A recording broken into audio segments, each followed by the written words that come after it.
Hi, it's Sarah. I'm just clearing out Eliza's bedroom, ready to do this balcony at the top of the stairs. I don't want her falling down the stairs. Some people get rid of their stairs, but I've decided to keep them.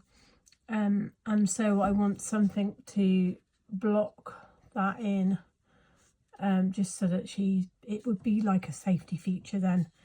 I mean, I'm happy with the railing that's here on the buttock. It looks really cute and it's all coming together.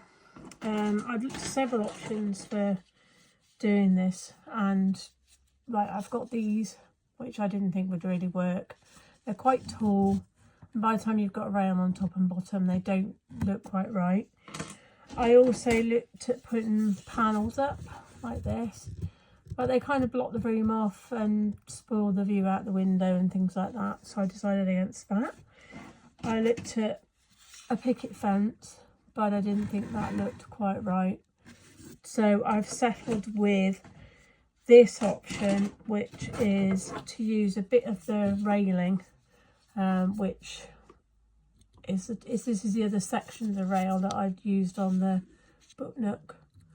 And I'm actually going to use a section of this, and obviously these long pieces will be cut off, and then that will be surrounding that, and it will just keep it nice and light, and so that I can, you can see everything, because obviously there's nothing in the way. It's not a solid object, and it's not as high as the wooden posts.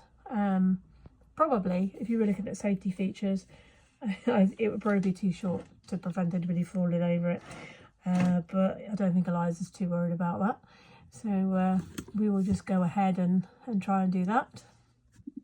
The other thing I'm looking at today is furniture for here.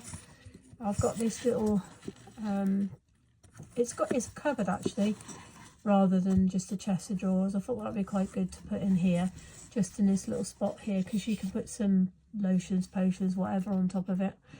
And obviously I'm going to spray that. This is why I've got the gloves on. Maybe spray it black, I think, and then use some embellishments on it.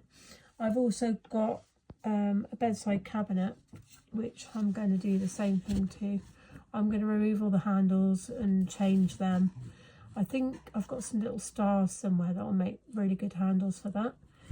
And then possibly, if I've got space, I will put a chair in, because I think, although she's got a chair in the buttock, I think a chair in the bedroom is quite handy, because you can put your clothes on it and she could put a hat on it and things like that. So that'll be quite good. But that's only if I have the space, because to be honest, space is at a premium here. Next, I'm going to tackle the downstairs. I haven't quite decided what I'm doing yet. I'm going to paint. I'm going to paint this ceiling, or paper it, I think. Maybe put some beams in, but I'm not sure about the beams. Definitely going to paint the walls. I don't think I'm going to do any more purple. I'll probably paint them white or red, and then use wood to make features on the wall. The biggest, I absolutely love the Greenleaf dolls houses, but the biggest disadvantage of them is that the windows are all along the walls, so you don't have a lot of space for furniture.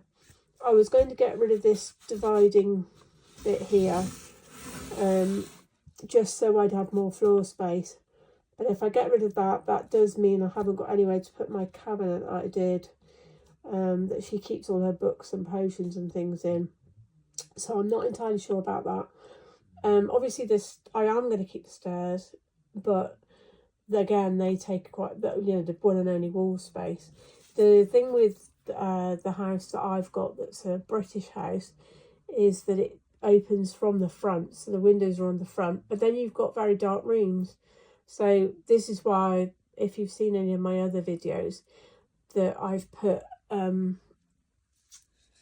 false walls in, and then I've put lights behind it with windows and things, just to make it look a little bit better. But yeah, all in all, it's kind of shaping up. Obviously I've taken the bed out, the canopy's still there because it's fixed to the wall, and yeah, come back and see what happens.